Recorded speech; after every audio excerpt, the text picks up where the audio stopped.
2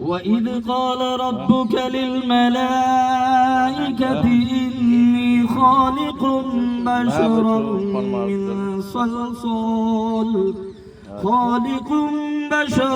مِّن صَلْصَالٍ مِّنْ حَمَإٍ مسنون فإذا سويته ونفخت فيه من روحي فكعوا له ساجدين فسجد الملائكة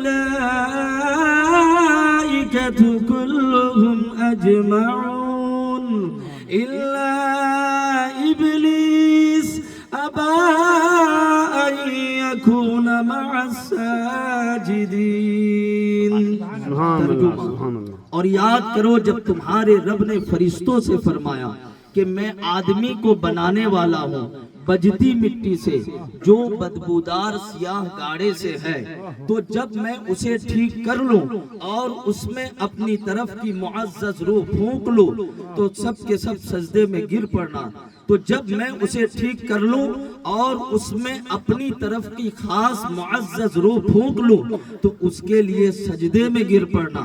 تو جتنے فرشتے تھے سب کے سب سجدے میں گر پڑے سوائے ابلیس کے، اور اس نے سجدے والوں کا ساتھ نہ مانا۔ سبحان اللہ۔ بدبودار مٹی سے اور معزز روح، لیکن آگے جسم میں پھنس گئی بیچاری۔ جیسے ہاتھ پیر یہ ساری چیزیں، میدان معیشت برپا ہوگا تو زبان پر تالے ہوں گے، ہاتھ پیر گواہی دیتے ہوں گے، معلوم ہے؟ تو اسی طریقے سے روح پھنسی پڑی۔ ابھی ہاتھ ہمارے کنٹرول میں، جو چاہو چوری کرا لو، کنٹرول میں جو چاہو کر لو۔ ابھی روح تمہارے کنٹرول میں دے دی گئی ہے، جیسا چاہو کرا لو۔ سنیما حال روز بھیجو، بستر پر لیٹے، اور روح کتنی پاورفل ہے کہ منٹوں سیکنڈوں میں ابھی بیٹھے بیٹھے میری گفتگو سن رہے ہو اور آنکھ لگ جائے خطبے میں، جمعے کے خطبے میں، اتنی دیر میں تم سیر کرائے امریکہ کا۔ وہ بتاتی ہے کہ دیکھو میں تمہارے ساتھ تھی اور تم نے مجھے غلط جگہ پر بھیجا، سنیما حال بھیجا، فلاں جگہ بھیجا، میں پاورفل ہوں، یاد رکھنا ایک دن میں بدلہ لوں گی۔ ہے نا پاورفل؟ تم لوگ سوتے ہو پہنچ جاتے ہو نا، تھوڑی دیر آنکھ لگی پہنچے نا۔ پرواز کی قوت دیکھو، سرکار دو عالم کے پرواز کی بات پوچھ رہے ہیں۔ سوتے اٹھتے بیٹھتے اپنے رویے کو دیکھ لو، اس کی پرواز کی قوت کیا ہے۔ تو وہ پرواز کر جاتی، ٹھیک ہے، سمجھ گئے؟ اتنی معزز یہ جو روح تھی لیکن تمہارے کنٹرول میں گئی اب جسم کو تو غذا سب نے بتائی، سب نے کھایا، ابھی کھاؤ گے بھی۔ روح امپورٹڈ ہے، اس کی غذا کون بتا پائے گا؟ تو اللہ کا شکر ہے کہ غوث اعظم کا احسان، مخدوم اشرف کا فیضان، غریب نواز کی عطا کہ تمہاری روح کو غذا دینے کے لیے رئیس اشرف آ گئے، ان کی نظر تمہاری روح پر ہے۔ اچھا، دو فرشتے ہوتے ہیں، ان کا کام ہوتا ہے کہ لکھا پڑھی کرنا، یہ جاسوسی کرتے ہیں، یہ تمہارے سپورٹ میں نہیں ہے، یہ تمہارے سپورٹ میں نہیں۔ ایک فرشتہ ہر انسان کی پیشانی پر ہوا کرتا ہے، بچے سب سن لینا، اس کا کام ہوتا ہے جیسے ہی تم درود و سلام پڑھتے ہو وہ فرشتہ ترنت سرکار کی بارگاہ میں پیش کرتا ہے،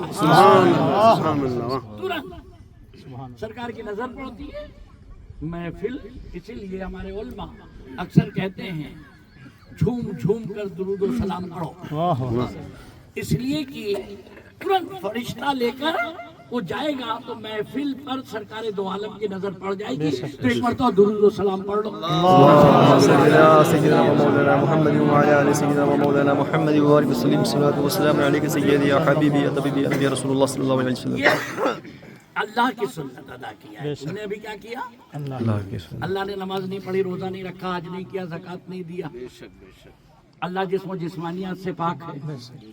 یہ اللہ کے بندو، اللہ کا عمل کیا تھا؟ تو اللہ فرماوے چھے، اللہ فرماتا ہے میں اور میرے فرشتے نبی کریم صلی اللہ تعالیٰ علیہ وسلم پر درود و سلام بھیجتے ہیں۔ اے ایمان والو، سب نہیں، اے ایمان آمنو صلو علیہ وسلم تسلیما، اے ایمان والو تم بھی بھیجو۔ اللهم صل على سيدنا ومولانا محمد وعلى آل سيدنا ومولانا محمد وبارك وسلم، الصلاة والسلام عليك رسول الله صلى الله عليه وآله وسلم۔ یہ سمجھ لینا چاہیے تمہاری پیشانی والا فرشتہ اس وقت سرکار دو عالم کی بارگاہ میں ہم سب کے سلام کو لے کے پہنچا۔ سبحان اللہ، سبحان اللہ۔ اب سرکار کی نظر پڑ جائے،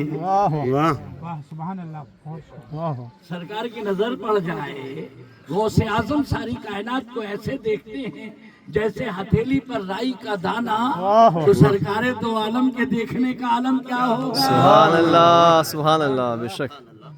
اور ایک فرشتہ سینے پر ہوا کرتا ہے ہر انسان کے۔ یہ سب سمجھو ناراض گئے تھے، ہم پہلے انہی کو پٹا کے تمہارے ساتھ جوڑ دیں۔ اس کا کام کیا ہے؟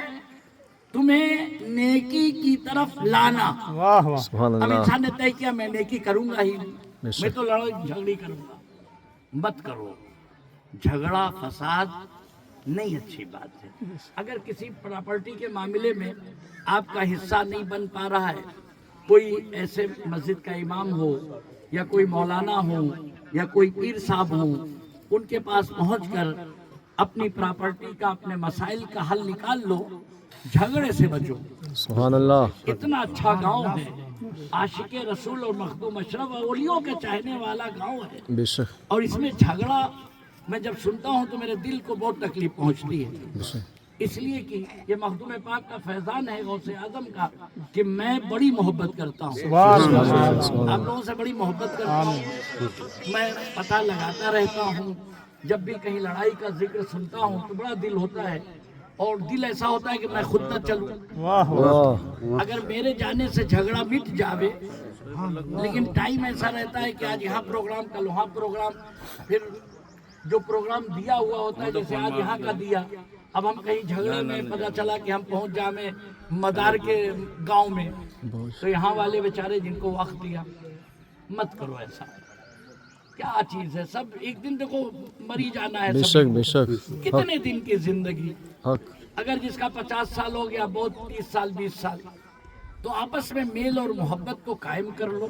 بے شک۔ میرا آنا تمہیں مکمل فیض دینا، شیطان کو ہم لے جاویں اور تم لوگ سکون اور شانتی سے رہو۔ بے شک، بے شک۔ واہ واہ واہ۔ تو کیا ہوتا ہے؟ نیکی کی طرف لانا، اور پیٹھ میں ایک فرشتہ ہوتا ہے بدی سے بچانا۔ واہ واہ۔ جب آدمی نیکی کی طرف آتا نہیں ہے، بدی کی طرف جاتا ہے، تو یہ دونوں فرشتے ناراض ہو گئے۔ درود و سلام کا تمہارا ورد نہیں ہوا، پیشانی والا ناراض ہو گیا، تو ہمارا کام کیا ہوتا ہے؟ روح کو غذا دے کر سبحان اللہ یہ پانچوں کو تمہارے سپورٹ میں کر دیں۔ سبحان اللہ سبحان اللہ اب پیشانی والا فرشتہ سرکار دو عالم کی بارگاہ میں جا جا کر اتنا مضبوط ہو جاتا ہے کہ جیسے ہی تم پر کوئی آفت آنے کی ہوتی ہے، ایکسیڈنٹ ہونے کا ہوتا ہے یا کوئی حملہ کرنے کا ہوتا ہے، تو یہ پیشانی والا فرشتہ ترنت کاندھے والے فرشتے سے کہے گا بھیا قلم دیوات رکھ دو، واہ واہ ابھی واہ اس پر مصیبت آئی ہے، چلو مل کر سبحان اللہ سپورٹ کریں۔ سبحان اللہ سبحان اللہ ہمارے سامنے دو فرشتے، ایک پیشانی والا، ایک سینے والا، ایک داہنی طرف، ایک بائیں طرف، ایک پیچھے کی طرف۔ اب کوئی بھی عورت اکیلی جا رہی ہے، کس میں جرت ہے؟ واہ اگر یہ پانچوں فرشتے پٹے ہیں تو کسی میں جرت نہیں ہے کہ ان پر کوئی حملہ کر دے۔ بے شک اے لوگوں، نقصان ہمیں اپنے والوں سے ہی ہوتا ہے۔